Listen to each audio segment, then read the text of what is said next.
Hello everybody and welcome to In My Mug episode 214 on Monday the 17th of December 2012.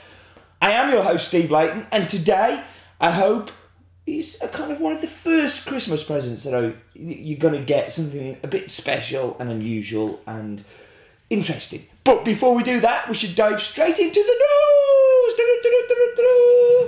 So, the classes, not the glasses, I don't know why I went for those. The classes have sold, most of them have sold out. There's a couple of places in, a couple left of them. We're very pleased with how they've gone. Thank you very much for most of the support, because I know lots of you are In My Muggers who are coming. So I'm really looking forward to getting to meet people and see people. So yes, yeah. More Brazils added this week. It is exciting. Like, the Brazils coming through now are amazing. We have a pump natural combo going on. We've also got the Canario from Inglaterra to come. Very exciting. So they will be in My Mugs, but don't ask me when, as I do not know. I have no idea. And in case you missed it, I added an Ethiopian natural woad to the site, not last week, the week before. Some of you may have kind of not captured it with your eyes. I'm not sure if it's going to be in My Mug. I need to hear enough love for naturals before I will make that decision, because it's a funky one. The funky bus is properly in town on it, and I know some of you love them and some of you absolutely hate them. So I don't know yet. And anyway, that was the news! And it's now time for 20 seconds on, and this week it's on Colombia.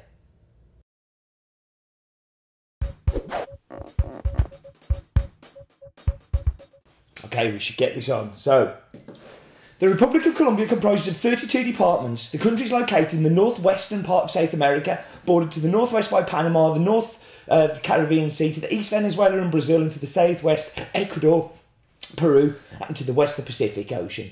Coffee seeds arrived late in Colombia compared to other Latin American countries, and according to the... That was 20 seconds on.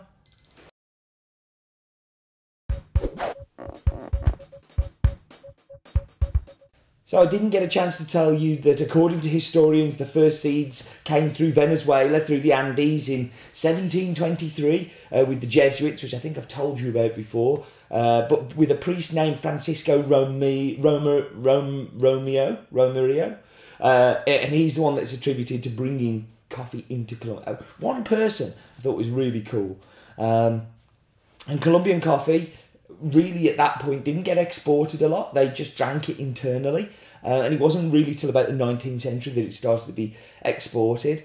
And they were a powerhouse. I mean, Colombia were a powerhouse of coffee sale. Not so much now, and a lot of that is because of the problems that they're having with rain, with weather, and with disease, so leaf rust. But also they're a very emerging country, and it's very difficult to get good stuff across. Anyway, that was far more than 20 seconds. But it's time to talk about the coffee. So this coffee, in the past, we wouldn't have seen. A co-op would have had it, and it just would have been all mixed in. But last year, they had a competition in the co-op, like very informal competition, where they tried to find the very best coffees from producers. And Alexis, the guy who grows this, Alexis Garnazio, I'm sure the pronunciation is horrible, but he was one of the superstars of this competition. He has the tiniest holding in the world. It's 1 hectare. 1 hectare is very, very small. And it's near the village of Vega, where he lives with his wife Diane and his one daughter. He produces around about 1,000 kilos of parchment, which, once you've milled it, it's even less, which is around about 10 sacks of coffee, 10, 12 sacks of coffee. And we bought over half of it.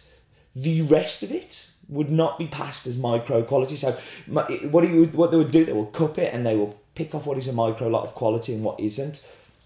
The rest of it would just get sold off as a poorer grade, poorer quality. So this is a tiny, tiny nano lot, the ickiest of lots, and this is the best of what he's done.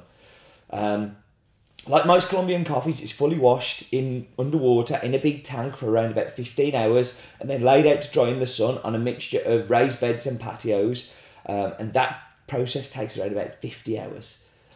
This is a very special very rare, limited edition coffee from a very special producer. On the website, it's going to retail for £10 a bag. But it's Christmas, and I wanted to share with you a little gift, a little present, a little thank you for all of your support, and you deserve to have this amazing coffee because you're amazing people and you let me do this craziness every week, so thank you. So the numbers, the farmer is Alexis Garazio.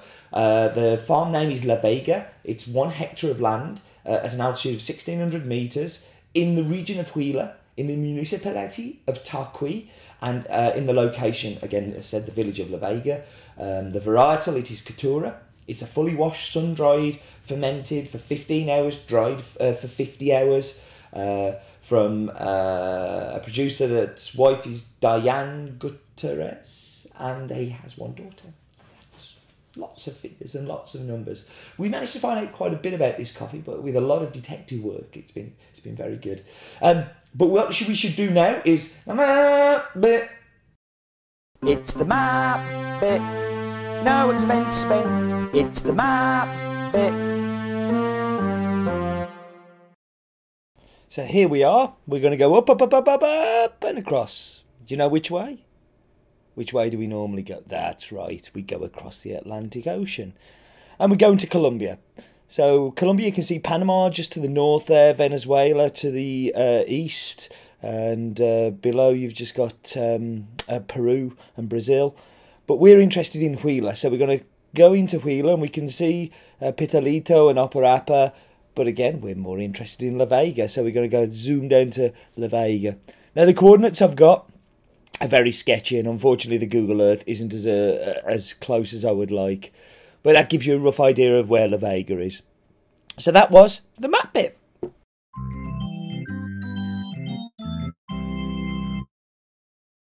I wonder what Cleverness Roland's daft fact will bring this week. Roland!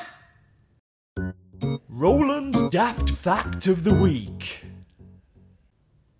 Stephen said that Alexis was quite unusual, only having 1 hectare of land, but 36% of producers in Colombia have 1 hectare or less. 12% have 5 hectares, and the remaining have over 20 hectares. So he's not so much on his own, is he, Stephen? You don't know everything. Roland's daft fact of the week. Ouch! I think I've just been schooled. I think I've just had been put in my place and told how little I know. It's a very interesting fact that 36% of people have less than 1 hectare, 12% 5 hectares, which is a very small farm size still, and the remaining 46 have over 20, but they're owned by normally big organisations or kind of families of old. So it was very interesting. The breakdown there. So, Wheel of Death, before we do it, if you have any messages, like loved ones' birthdays, partners, who watch these things, and let me know. Very happy to put some messages up here. I kind of forgot to use the chalkboard a bit recently, so, yeah. So, we need to take off, what did we have last week? Was it Cortado? By Cortado. You were nice. I liked Cortado. And we're replacing it with a Lungo, which I don't like. But I don't get to choose. So, Wheel of Death, where it goes, nobody knows, and nobody cares. Cupping. Oh, yes, that makes me very happy. We like cupping. So I will bring in a cupping bowl, and I will cup this and talk about what we do when we cup. So, whack you on pause, going to go and make the drink, get the cupping bowl. I like it. That's made me quite happy. And I'll be back with you in just a second.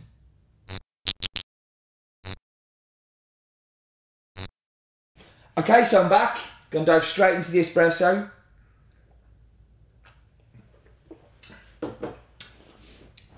Now with the espresso, what I get lots of, big time, is maltiness. So that kind of, and I use the descriptor Horlicks again, and if you don't know what Horlicks is, I apologise, you should go get some Horlicks. But it's malty, like a malty drink. It's sweet and it's creamy as well, so it kind of all fits into that. But that is just one multi-cup. Let's go into milk.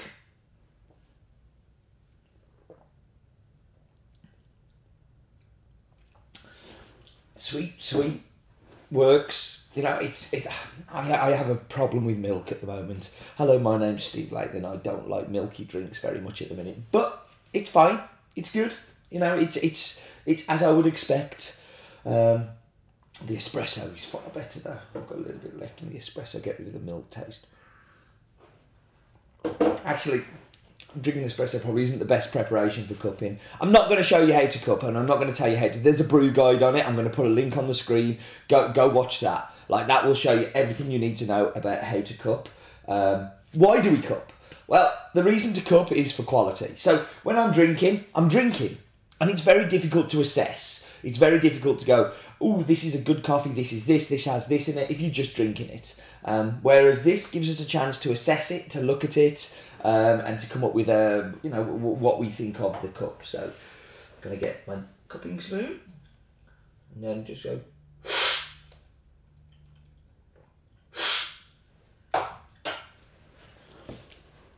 By sucking it in and covering the tongue with the liquor, you get the flavours all over the tongue, and you end up with a more magnified kind of opinion of the coffee.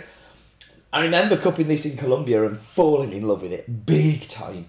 But you can't make buying decisions in Colombia, so then I brought it home and cooked it here and loved it big time. What do I get? Super clean. It is so clean, and that's the great thing about a good processed Colombian, is they can be so sharp and transparent, and it really is. You get to see right into the coffee. The sweetness is brown sugar. It is full of brown sugar. Brown sugar. Is it just me that hears the Rolling Stones every time I say brown sugar? But it is got the maltiness that you see in the espresso in there too, but it's a little bit more toned down than it is in the espresso. There's some chocolate. It's super sweet. It's an amazing coffee. I know I say every week, I come on here and I go, these are amazing coffee. That's because we find the amazing coffees. There's lots of bad coffee out there. We don't buy those ones because they're for other people to buy, not for us. These are special, interesting coffees, and I think it's really good. This is something I really want to build on next year, and I really want to work with Alexis again. Yes. What we should do now, it's time to go on the pinboard of doom. And I'm going to show a range of pictures on the screen now, but this is from Colin Morgan, and Colin has been a supporter of In My Mug since the start. We love Colin, and I'm trying to think of Colin's wife's name. I'm really sorry, Mrs. Colin, but always been great supporters of what we do. Think I'm a bit mad, which is a fair assessment, but this is Colin's dog watching me on the laptop. People say to me, who watches your shows? And I go, intelligent, clever, smart people, and dogs. So thank you, Colin, very much for that. And now it's time for Descriptor Scale! I'll stop now.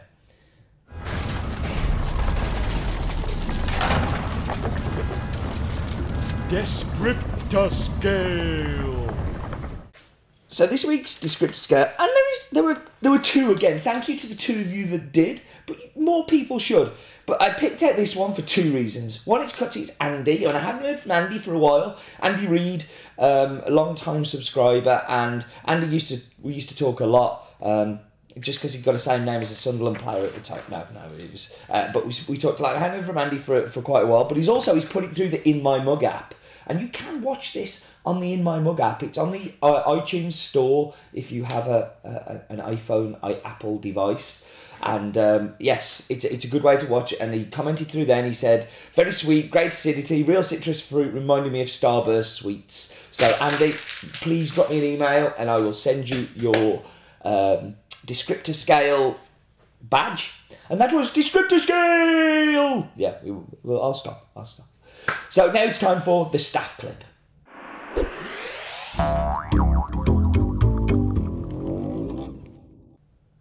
So, as I said, the staff clip has been, we're going back around again, because we only have so many staff, we don't have millions, and this time it's Chris, and I don't know why Chris got this one, but yeah, tell us about the future, Chris. This is Vision of the Future. I have looked my crystal ball, and I have seen that in around about a week and a half, people shall celebrate the birth of Christ. This is Vision of the Future. How does he do it? Let's see whether it comes true. So, time to wrap up. Thank you very much for joining me as always. I do hope you enjoyed it. I do hope you like the coffee. The coffee is something special, and I hope that you can savour it, and maybe some of you will be drinking it at Christmas and just think of us a little bit. So, until next time, life is too short for bad coffee.